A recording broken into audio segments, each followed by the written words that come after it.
Hi, it's Diederik Gelderman here, speaker, trainer, author of 4 published books and founder of Business Productivity and Turbocharge Your Practice. Today, we've got something different.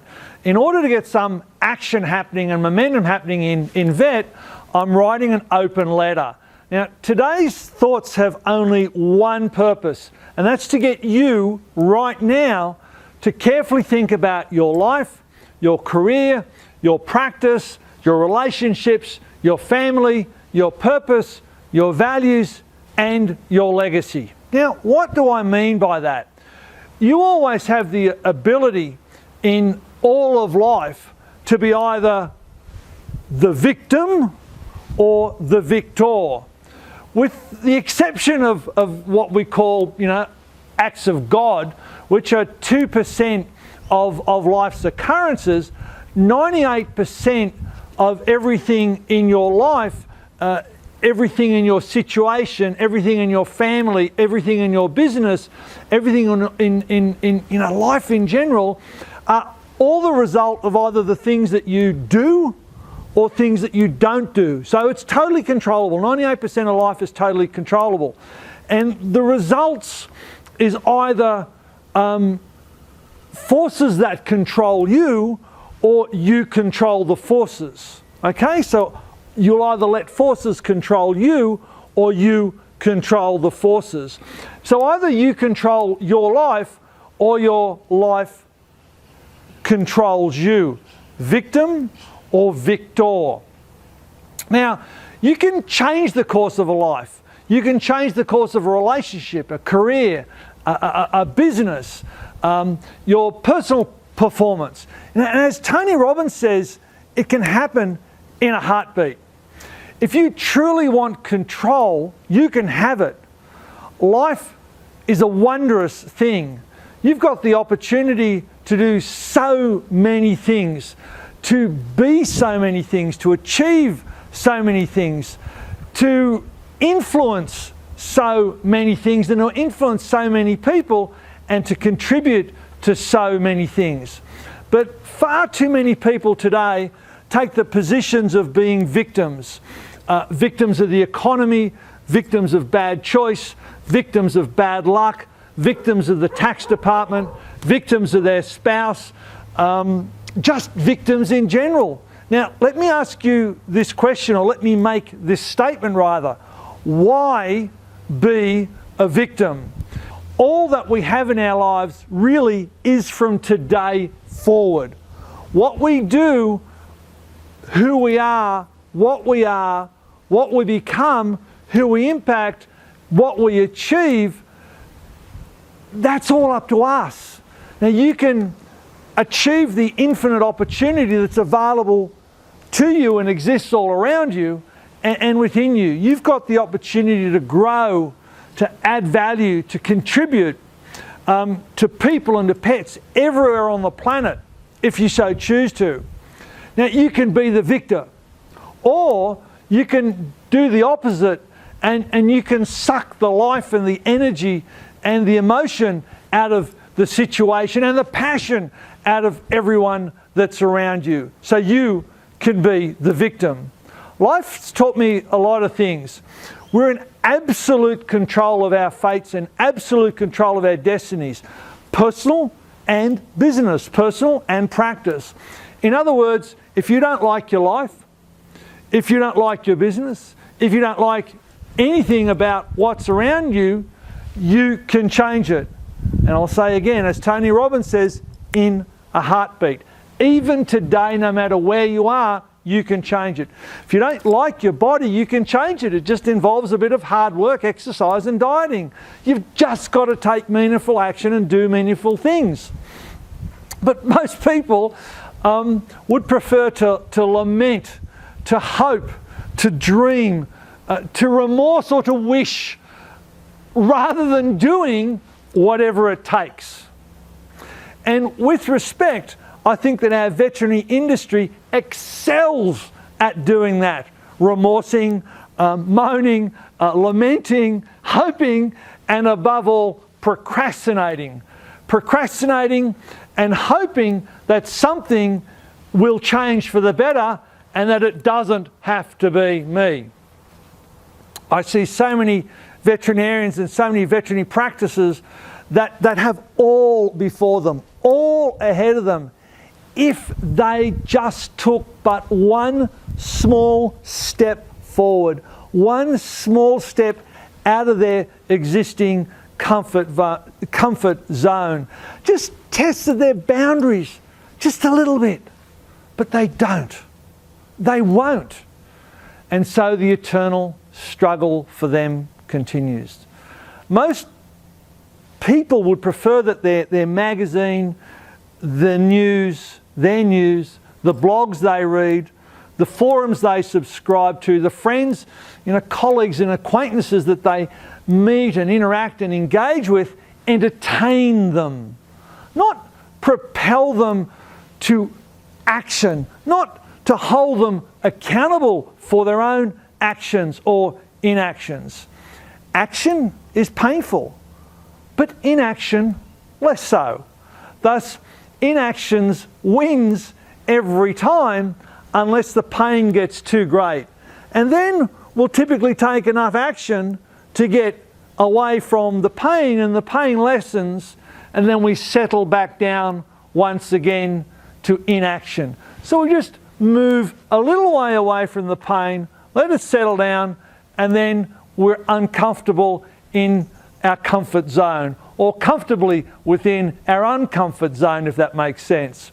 Now, I've observed tens of thousands of very unhappy, very unsuccessful people in business, and this includes vet, and it also includes non-vet. Would you like to guess what most of these people have in common? Nothing. Or let's be more accurate here. They do nothing to meaningfully change their lives, to change the situation, to change their circumstance, to change their plight. They're actionless. And yet, they consider themselves to be victims. Victims of fate, victims of hapstance, victims of circumstance, and just victims in general. Having opportunity in front of you, having resources around you and support behind you is useless to a victim. All those things are useless to a victim. Buying a book that you don't read or don't implement the material from isn't something that you should be proud of. Attending a seminar that you don't follow through with or take action on afterwards isn't any great achievement. Investing in an online training program that you never action isn't a very useful strategy either. Now, paying a coach or a consultant for guidance and then not using those ideas or concepts or following through on them isn't anything to be proud of either. Now, football legend Frank Tarkenton said it best when he said, "Each and every day you've got to wrestle the bear to the ground and win out." Each and every day you've got to wrestle the bear to the ground and win out. The bear is your issues, your problems, your challenges, your hopes, your dreams, and your opportunities. That's the bear. Hey, let me ask you just to think a minute about what is your personal bear. Life's not a piece of cake, and veterinary practice is not a cakewalk, and no one promised you it would be.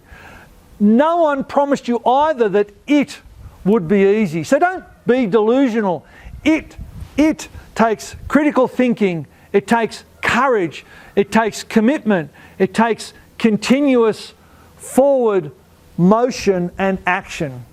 And then usually once you're moving forward, there's a course correction or two that you need to take, because rarely do the things that we do first work perfectly. Rarely do they produce perfect results, even our desired results, at least initially anyway. So it's all about what Tony Robbins calls CANI, constant and never-ending improvement. Being 1% better today than I was yesterday, and tomorrow than I was today or am today. Now, let me plagiarize Newton's law of motion for you. An object once in motion continues in motion. An object once in motion continues in motion.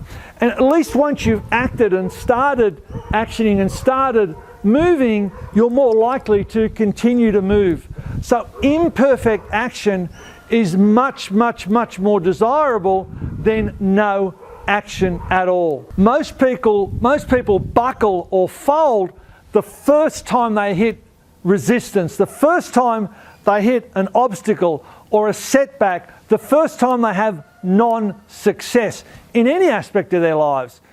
Many more people assume that failure is going to occur for them, and so they don't even take imperfect action or any action to begin with. They don't even get started. Is it any wonder that so few people achieve much or any of life's pleasures and payoffs and pursuits that they say they want? Is it any wonder? Is it any wonder that why so few people achieve much or any of businesses' pleasures, payoffs, and pursuits that they say that they want? So what's my point here today? Look, it's nothing self-serving, I assure you. I'm not selling anything or providing anything. That being said, I am trying to set you up, okay? I'm not trying to set you up for a sale or set you up for an offer. I'm attempting to set you up for a more successful and a better veterinary career and a better life, a richer relationship, a more enriching business, veterinary practice future. I'm trying to tell you that you always have had and always will have today and always total, absolute and unqualified control of gaining almost every single solitary thing that you want, everything that you crave, and of avoiding everything that you don't want, and being able to achieve everything that you do want and want to improve in both your business life and in your personal life. Now, the way to do this is simply to start accepting responsibility for both your actions and, more importantly, for your inactions, for the opportunities that you fail to grasp, for the steps that you fail to take, and for the occasions that you fail to harness. And most importantly, accept responsibility for your procrastination and your, in brackets, lame excuses. Yes, lame excuses. Like a lame excuse like, oh, the stars haven't aligned. Things have to be perfect before I can take action. It's not quite right yet. Face it, things will never be quite right. The stars won't always align. Your inbox will never be empty. You will never have the perfect team. Never. It's never going to happen, okay? For the victorious, for the winners, it's ready, fire, aim. For the victims, it's ready, aim, aim, aim, aim. Massive, imperfect, massive, non-perfect action wins the day over inaction every single solitary time. So just get over it and take action.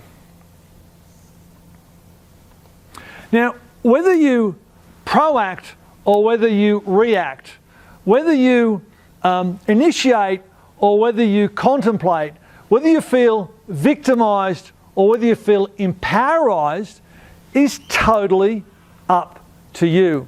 There's an old story, an oldie but a goodie, an old story that's sort of appropriate here that I'd like to tell.